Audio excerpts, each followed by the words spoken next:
Shaping tool நம்மளோட டிசைன்ஸுக்கு எந்த அளவுக்கு ஹெல்ப்ஃபுல்லாக இருக்குன்னு பார்க்கலாங்க. வெல்டு, ட்ரிம்மு, இன்டர்செக்ட், சிம்பிளிஃபைன்னு இந்த மாதிரி நிறையா ஆப்ஷன்ஸ் பயன்படுத்தி நம்ம டிசைன்ஸ்க்கு யூட்டிலைஸ் பண்ணிக்கலாங்க. ஃபார் எக்ஸாம்பிளுங்க, ஒரு கவருக்கு இந்த மாதிரி die cut outline layout create பண்ணுங்க. அதுக்கு ஷேப்பிங் டூல் ரொம்ப ஹெல்ப்ஃபுல்லாக இருக்குங்க.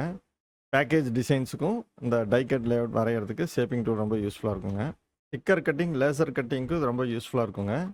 டிண்ட் கிரியேஷன் பண்ணுறதுக்கு ரொம்ப யூஸ்ஃபுல்லாக இருக்குங்க. இதெல்லாம் எப்படி சேர்ந்து ஒன் பை ஒன்னாக பார்க்கலாங்க. ஷேப்பிங் ஆப்ஷன் பயன்படுத்துறதுக்குங்க மோர் தேன் 2 ஆப்ஜெக்டை செலக்ட் செஞ்சோம்னாங்க ஸ்டாண்டர்ட் பாரில் தட்டிக்கு வெல்டு, ட்ரிம் இந்த மாதிரி ஆப்ஷன்ஸ் இருக்குங்க. அதர்வைஸ் ஆப்ஜெக்டில் ஷேப்பிங்கிற மெனுவில் ஆப்ஷன்ஸ் இருக்குங்க. அல்லது ஷேப்புங்கிற ஒரு டாக்கர் பாக்ஸ் பயன்படுத்தி இந்த ஆப்ஷன்ஸ்லாம் நம்ம யூட்டிலைஸ் பண்ணிக்கலாங்க.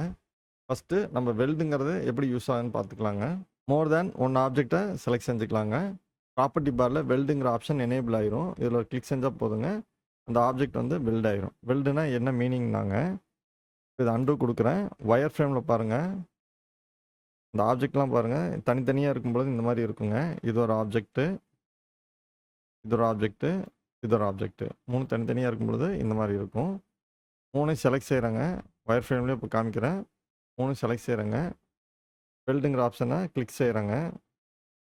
பாருங்கள், அந்த அவுட்லைன் பாருங்கள் எல்லாமே ஜாயிண்ட் ஆகிட்டு இது வந்து ஒரு அவுட்லைனாக மாறிடும். 2 ஆப்ஜெக்ட்டுக்கும் அவுட்லைன் வரையணுங்க. 2 செலக்ட் செஞ்சுட்டு அவுட்லைன் ப்ளூ கலர் கொடுக்குறேன்.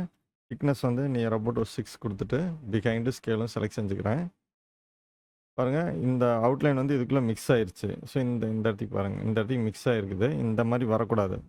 ஸோ அதுக்கு என்ன பண்ணலான்னாங்க, 2 ஆப்ஜெக்ட்டு செலக்ட் செஞ்சுக்கிட்டு இந்த ஆப்ஷனில் ஷேப்பிங் ஆப்ஷன்லைங்க வெல்டு கொடுத்துட்டோம்னா பாருங்கள் இதோட அப்படியே ஃபினிஷ் ஆகிடும். டை கட்டுக்கு இதுதான் யூஸ் ஆகுங்க. ஸ்டிக்கர் கிரியேட் பண்ணுறதுக்கு, இந்த டை கட் பண்ணுறதுக்குலாம் இது ரொம்ப யூஸ்ஃபுல்லாக இருக்கும். அதுக்கு வந்து காண்டூர் எஃபெக்ட்டுங்கிற ஒரு ஆப்ஷன் இருக்குங்க. அதை அடுத்த வீடியோவில் எடுக்கிறேன். இந்த மாதிரி தெரியுது பார்த்தீங்களா, இந்த இடத்துக்கு ஃபினிஷ் ஆகிறது. இது மாதிரி ஒவ்வொன்றா நீங்கள் ட்ரை பண்ணி பார்த்தீங்கன்னா அந்த வெல்டுங்கிற ஆப்ஷன் ரொம்ப யூஸ்ஃபுல்லாக இருக்கும். ப்ராக்டிஸ் செஞ்சு வச்சுக்கோங்க.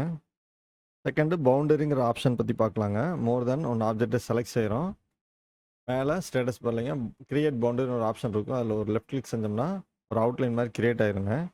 அதை கண்ட்ரோல் எக்ஸ் கொடுத்து கட் செஞ்சுட்டுங்க அடுத்த பேஜில் பேஸ்ட் பண்ணுறோம். வெல்ட் அடித்ததுக்கு இதுக்கும் ஒரே மாதிரி தான் ரிசல்ட் வருங்க. பட் வித்தியாசம் என்னென்னா, வெல்ட் அடித்தோம்னா 3 ஆப்ஜெக்ட்டும் மிங்கிள் ஆயிரும்.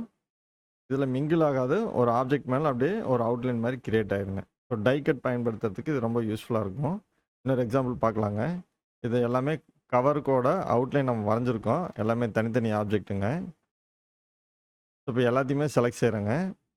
செலக்ட் செஞ்சுட்டு கிரியேட் பவுண்டரி அப்படின்னு சொல்லிட்டு ஒரு ஆப்ஷன் இருக்கு இல்லைங்களா, அதில் கிளிக் செய்கிறேன். பாருங்கள், ஒரு அவுட்லைன் கிரியேட் ஆயிடுச்சு. இது அடுத்த பேஜில் பேஸ்ட் பண்ணுறேங்க. இந்த மாதிரி வரும். சிம்பிளிஃபைங்கிற ஆப்ஷன் பற்றி பார்க்கலாங்க. இது ஒரு ஆப்ஜெக்ட்டுங்க, இது ஒரு ஆப்ஜெக்ட்டுங்க. 2 செலக்ட் செய்கிறோம். சிம்பிளிஃபை அப்படிங்கிற ஆப்ஷனில் கிளிக் செய்கிறோங்க. வித்தியாசம் பார்த்தா தெரியாதுங்க. ஆனால் இந்த ஆப்ஜெக்டை நவுத்தி பாருங்கள், இந்த இடத்துக்கு அந்த கட்டிங் ஆயிரும். இந்த ரவுண்டு ஷேப்புக்கு அப்படியே கட்டிங் ஆயிரும். அதே மாதிரி இது ஒரு ஆப்ஷனுங்க. 2 செலக்ட் செய்கிறோம். சிம்பிளிஃபை கிளிக் செய்கிறோங்க. நவுத்தி பார்த்தோம்னா இது கட் ஆகிருக்கும். ஸோ இதை வந்து நம்ம ப்ராக்டிக்கலாக இதை எப்படி நம்ம அப்ளை பண்ணுறதுன்னு பார்க்கலாங்க. ஒரு இமேஜை ஒரு வெக்டார் ஆப்ஜெக்டாக மாற்றுறதுக்கு நம்மளோட சேனலில் ட்ரேஸுங்கிற வீடியோ ஹெல்ப்பாக இருந்திருக்கும். நீங்கள் பார்த்துருந்துருப்பீங்க. அதை பயன்படுத்தி ஒரு இமேஜை அப்போது வெக்டாராக மாற்றியாச்சுங்க. ஆனால் வெக்டாராக மாற்றினப்போ சில ஆப்ஜெக்ட்ஸ் எல்லாம் பார்த்திங்கன்னா ஒயிட்டாக இருக்குது.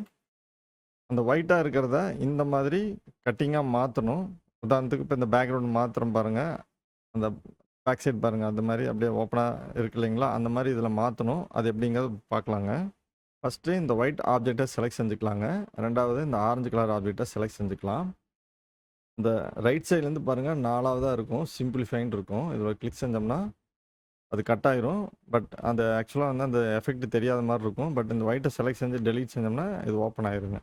இது மாதிரி எல்லாத்தையும் இதே மாதிரி செஞ்சோம்னா இந்த மாதிரி மாறிடுங்க. இப்போ உதாரணத்துக்கு மல்டிபிள் ஆப்ஜெக்டோ ஒயிட்டை செலக்ட் செய்கிறேங்க. இந்த ஆரஞ்சு கலர் செலக்ட் செய்கிறேன். லாஸ்ட்லேருந்து 4வதுங்க சிம்பிளிஃபைன்னு இருக்கும். இதில் கிளிக் செஞ்சோம்னா அது வந்து கட் ஆயிருங்க. இப்போ ஒவ்வொரு ஆப்ஜெக்டாக செலக்ட் செஞ்சு டெலீட் பண்ணுறேங்க. இப்போ இதை டெலீட் பண்ணுறேன். பாருங்கள், இது கட் ஆகலை. ஏன்னா செலக்ட் செய்யலை, அதனால் கட் ஆகலை. ஸோ இந்த மாதிரி எல்லாத்தையும் நீங்கள் செலக்ட் செஞ்சு கட் பண்ணிட்டீங்கன்னா இந்த மாதிரி ஒரே ஆப்ஜெக்டாக மாறிடுங்க. லேசர் கட்டிங் செய்யும் பொழுதுங்க, ஸ்டிக்கர் கட்டிங் செய்யும் பொழுதுங்க, ஒரு ஆப்ஜெக்ட் வந்து சிங்கிளாக தான் இருக்கணும். இந்த மாதிரி மல்டிபிள்ஸாக இருக்கக்கூடாதுங்க. அப்போ இதை நான் நவுத்தி பார்க்கணும் பார்த்தீங்களா, இந்த மாதிரி மல்டி. ஸோ அப்போ இது குரூப் செய்யலாம் அப்படின்னா, குரூப்புனாலுமே உங்களுக்கு வந்து கீழே என்ன காமிக்குதுங்க, மல்டிபிள்ஸ் ஆஃப் ஆப்ஜெக்ட் செலக்ட் தான் காமிக்குது. 42 ஆப்ஜெக்ட் செலெக்ஷன் தான் காமிக்குது. பட் இதை செலக்ட் செஞ்சு பாருங்கள், சிங்கிள் லேயரில் ஒரே ஆப்ஜெக்ட் செலக்ட் செஞ்சு தான் காமிக்குது. இது எப்படி பண்ணலாம்னாங்க, இது எல்லாத்தையும் செலக்ட் செஞ்சுட்டுங்க வெல்டுன்னு கொடுத்துடலாம். வெல்டுன்னு கொடுத்துட்டோம்னா இது அப்படியே சிங்கிள் ஆப்ஜெக்டாக மாறிடும். நீங்கள் செலக்ட் செஞ்சு கலர் மாற்றும் பொழுது கூட அந்த எஃபெக்ட் தெரியும் உங்களுக்கு. இதனோட பர்பஸ் என்னன்னு பார்த்தீங்கன்னா, லேசர் கட்டிங்கும் டை கட்டிங்க்கும் இந்த அவுட்லைன் தான் அது வந்து சென்ஸ் பண்ணி கட் பண்ணுங்க. இந்த அவுட்லைன் இருக்கு இல்லைங்களா, இதை தான் சென்ஸ் பண்ணி கட் பண்ணும். இந்த அவுட்லைன் வந்து குரூப்பாக இருக்கிறத விட இந்த மாதிரி வெல்ட் அடிச்சுட்டு ஒரே ஆப்ஜெக்டாக மாற்றும் பொழுது அதை கட்டிங் பண்ணுறதுக்கு, அதை சென்ஸ் பண்ணுறதுக்கு ரொம்ப யூஸ்ஃபுல்லாக இருக்குங்க. இது வந்து நீங்கள் ட்ரையல் அண்ட் எரரில் தான் பார்க்கணும். ஒவ்வொரு மிஷின்லையும் ஒவ்வொரு மாதிரி ஃபங்க்ஷன் ஆகும். பட் மேக்ஸிமம் எல்லாத்துலையும் இதே மாதிரி தான் இருக்கும். ஸோ நம்ம பார்த்த வகையில் பார்த்தீங்கன்னா பெல்டு சிம்பிளிஃபை ரொம்ப யூஸ்ஃபுல்லான ஒரு கமாண்டுங்க. அது போக பவுண்டரி, இந்த 3 தான் வந்து டை கட் பயன்படுத்துறதுக்கு அடிக்கடி பயன்படக்கூடிய கமாண்ட்ஸ் இந்த 3 தாங்க. ட்ரிம் பற்றி பார்க்கலாங்க. 2 ஆப்ஜெக்ட் செலக்ட் செய்கிறோம். 2வது ஆப்ஷனாக இருக்குங்க ட்ரிம்மெண்ட்டு. அதை கிளிக் செஞ்சோம்னா இந்த ஆப்ஜெக்ட் பாருங்கள், இது அப்படியே கட் ஆகிருக்கும். அப்படி ட்ரிம்முங்க. இன்டர்செக்ட் ஆப்ஷன் பற்றி பார்க்கலாங்க. 2 ஆப்ஜெக்ட் செலக்ட் செய்கிறேன். இன்டர்செக்ட்டுங்கிற ஆப்ஷனை கிளிக் செய்கிறேங்க. 2 ஜாயின் ஆகிற இடத்துக்கு ஒரு புது ஆப்ஜெக்ட் ஒன்று கிரியேட் ஆயிருங்க. நவுத்தி வச்சு பார்க்கலாம். அது புது ஆப்ஜெக்ட் ஒன்று கிரியேட் ஆயிடுச்சு. ஸோ இது இன்டர்செக்ஷனுங்க. அடுத்த ஆப்ஷனுங்க ஃப்ரண்ட் மைனஸ் பேக். ஸோ இந்த 2 ஆப்ஜெக்ட் செலக்ட் செய்கிறேங்க. இந்த ஃப்ரண்ட் மைனஸ் பேக்கில் கிளிக் செய்கிறேன். மேலே இருக்கிற ஆப்ஜெக்ட் மட்டும் இருந்துட்டு அதுக்கு பக்கத்தில் இருக்கிற ஆப்ஜெக்ட் டெலீட் ஆயிடுச்சுங்க. அதாவது பேக் சைடில் இருக்கிறது, பேக் சைடில் இருக்க டெலீட் ஆயிடுச்சு. இப்போ இந்த ஆப்ஜெக்ட் வந்து பேக் சைடு கொண்டு போகிறேங்க. 2 செலக்ட் செய்கிறேன். அதே கமெண்ட் கொடுக்குறேன். சரிங்களா? ஸோ பேக் சைடு இருக்கிறது டெலீட் ஆயிடுச்சு. ஃப்ரண்ட்டில் இருக்கிறது ஓகே. அடுத்த ஆப்ஷன் பேக் மைனஸ் ஃப்ரண்ட்டுங்க. 2 ஆப்ஜெக்ட் செலக்ட் செய்கிறோம். பேக் மைனஸில் கிளிக் செய்கிறேங்க. ஸோ மேலே இருக்கிறது டெலீட் ஆகும், பேக்கில் இருக்கிறது அப்படியே இருக்கும். இந்த ஆப்ஜெக்டை மறுபடியும் பேக் சைடு கொண்டு போகிறேங்க. இந்த 2 செலக்ட் செய்கிறேன். அதில் கிளிக் செய்கிறேங்க. ஸோ மேலே இருக்கிற டெலீட் ஆகும், பேக் சைடில் இருக்கிறது அப்படியே இருக்கும்.